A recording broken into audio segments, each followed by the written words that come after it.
Parliamo di dieta ed alimentazione vegana.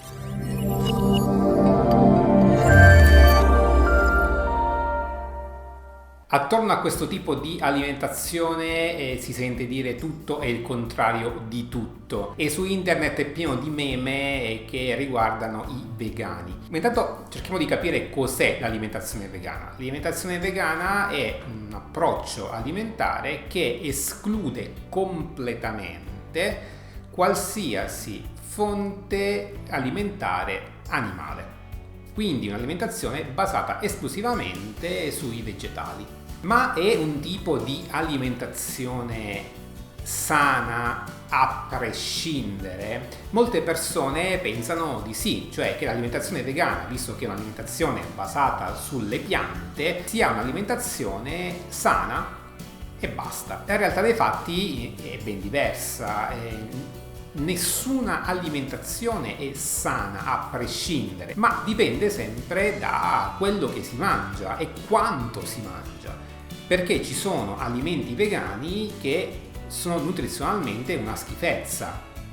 Esempio super pratico: lo zucchero. Lo zucchero è vegano, ma lo zucchero ovviamente noi non possiamo mangiarlo in quantità industriali, è qualcosa che va limitato al massimo. Qualunque sia lo zucchero, bianco, giallo, di canna, verde, rosso, arancione, lo zucchero va limitato, però è vegano. Quindi in questo contesto ecco che dire vegano non si traduce in sano, ma dipende da come si segue l'alimentazione. Sicuramente l'approccio vegano può essere un approccio assolutamente valido e sostenibile, con un piccolo accorgimento, perché l'alimentazione vegana porta ad una carenza vitaminica, nella fattispecie la vitamina B12, che nel mondo vegetale non è presente e quindi va integrata. Quindi i vegani devono integrare la vitamina B12, ma diciamo che è una quisquile molto semplice farlo. Per il resto ecco appunto che l'alimentazione vegana è assolutamente sostenibile, assolutamente sana se fatta per bene, perché ripeto, non tutti la fanno per bene, anzi io ho tanti pazienti vegani e quelli che vengono da me per la maggior parte sono obesi col colesterolo alto,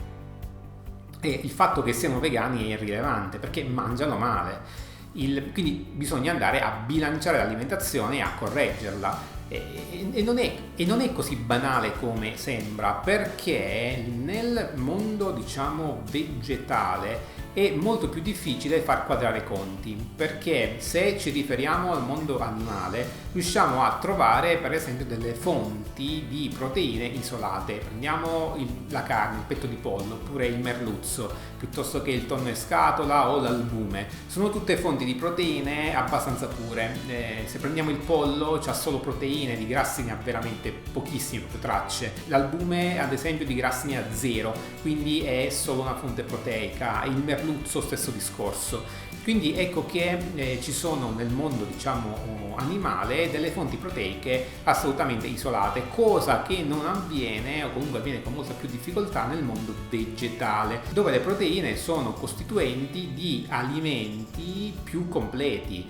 Prendiamo ad esempio i legumi, che sono diciamo la fonte proteica di solito principale per i vegani, ma in realtà non solo, dovrebbe essere un po' per tutti. I legumi apportano sì una buona percentuale di proteine, perché 100 grammi di legumi secchi apportano circa 20 grammi di proteine, ma apportano anche 50-55 grammi di carboidrati. Quindi ecco che andare a bilanciare le proteine solo con i legumi è complicato, perché magari uno arriva alla quota proteica giornaliera ma poi sfora con i carboidrati. Quindi ecco che riuscire a bilanciare per bene tutti i nutrienti non è semplicissimo, e infatti molti non ci riescono e fanno qualche piccolo disastro. Però ecco appunto, se fatta con criterio e fatta per bene, l'alimentazione vegana è assolutamente fattibile, sostenibile, e al di là di essere un po' estremi, eliminando completamente tutte le fonti animali, chiunque dovrebbe mangiare principalmente delle fonti vegetali di qualunque nutriente. Cioè la nostra alimentazione deve essere basata, o almeno dovrebbe essere basata principalmente su alimenti vegetali, frutta, verdura, legumi, cereali integrali.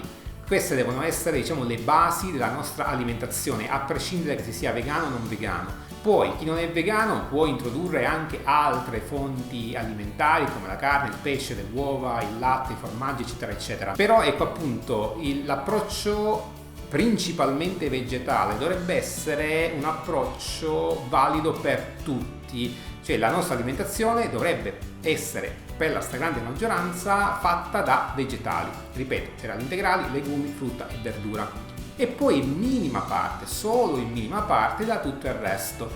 Quindi in questo contesto, ripeto, l'alimentazione vegana è assolutamente fattibile e sostenibile con il piccolo accorgimento della vitamina B12. Però, ripeto, bilanciarla non è semplice, molte persone non lo sanno fare, molte persone sbagliano, e a maggior ragione io consiglio a chi si affaccia a questo tipo di alimentazione di farsi seguire almeno all'inizio da un professionista, in modo tale da bilanciare l'alimentazione in modo corretto e in modo tale che appunto non si facciano degli errori che sono poi da correggere in un secondo momento. Quindi alimentazione vegana sì, ma con criterio e con buon senso. Bene, per il momento io mi fermo qui. Come sempre ti invito a lasciare un like, ad iscriverti al canale se ancora non l'hai fatto e a condividere il video se pensi che possa essere utile anche per altri. Noi ci vediamo alla prossima, mi raccomando, sempre carichi e motivati.